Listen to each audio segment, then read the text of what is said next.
Para sa ilang mambabatas, meron ng probable cause para ituloy ang impeachment laban kay Vice President Sara Duterte.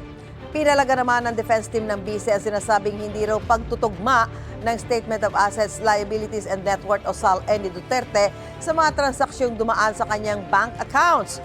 May unang balita si Tina Panganiban Perez. Sa pagdinig ng House Justice Committee, napuna ang hindi umano pagkakatugma ng SALN ni Vice President Sara Duterte at mga transaksyong dumaan sa kanyang bank accounts, bagay na pinalaga ng defense team ng Vice Presidente. Para po sa amin, actually, wala naman pong hindi nagtutugma. Perhaps it's just the way that things were presented. Kung accurate ba yung presentation na gano'n. Ang sabi ng Anti-Money Laundering Council o AMLAC, mayroong mahigit 600 covered at suspicious transactions na dumaan sa mga bank account ni Duterte at kanyang asawang si Attorney Manasseh Carpio na aabot sa 6.7 billion pesos, pero giit ng defense team, hindi raw nangangahulog ang may mali nang ginawa.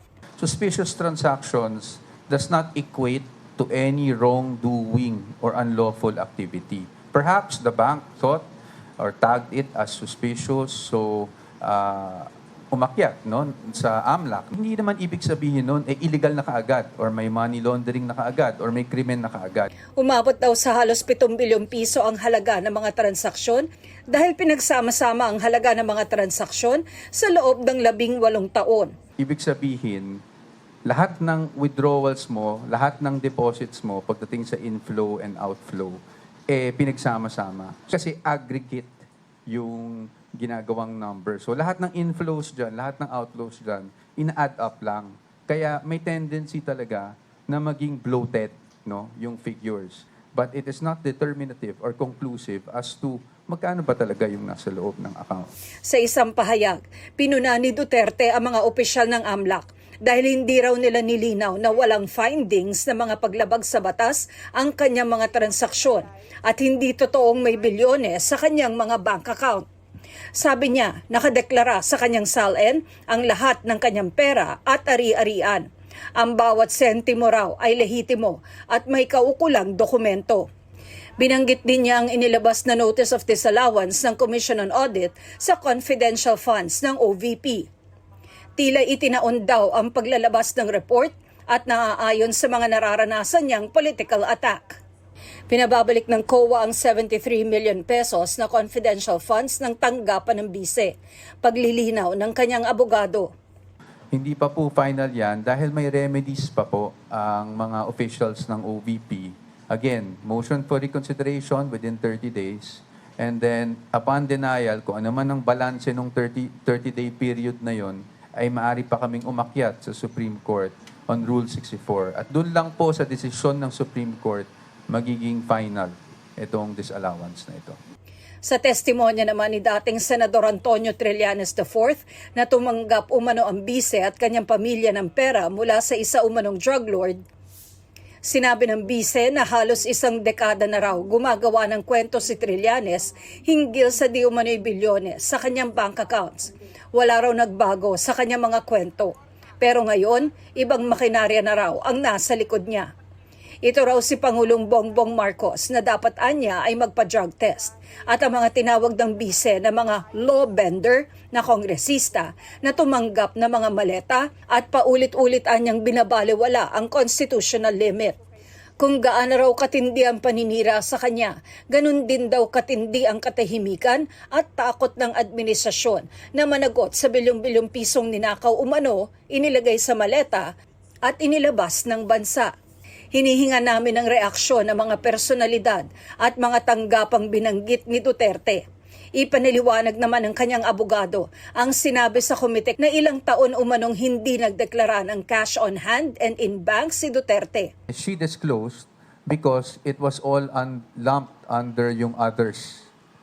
Kasi sa personal items, kung makita nyo dun sa SALN, nakasulat dun vehicles, or others, ganyan. So yung cash in bank, kasama siya dun sa others. I just wanted to clarify kasi baka sabihin parang sinasabi naming mali o sinungaling yung mga House members. Hindi naman po kasi ang sinasabi naman nila is walang line item ng cash in bank.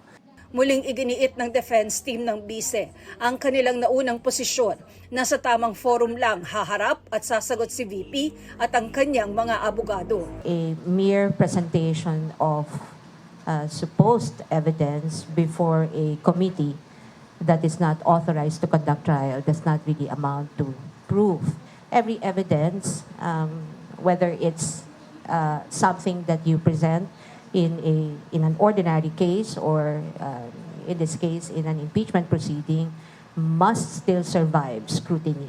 It happens only in a proper trial before a tribunal or a body that has jurisdiction to conduct trial. Ang pagdinig ng House Committee on Justice, ginagawa raw para alamin kung merong probable cause para i-impeach si Vice President Duterte. Na-reach na po ba yung threshold for probable cause sa tingin po ninyo? This is my take, in my personal capacity, not as Justice Chair. After all, I do not vote.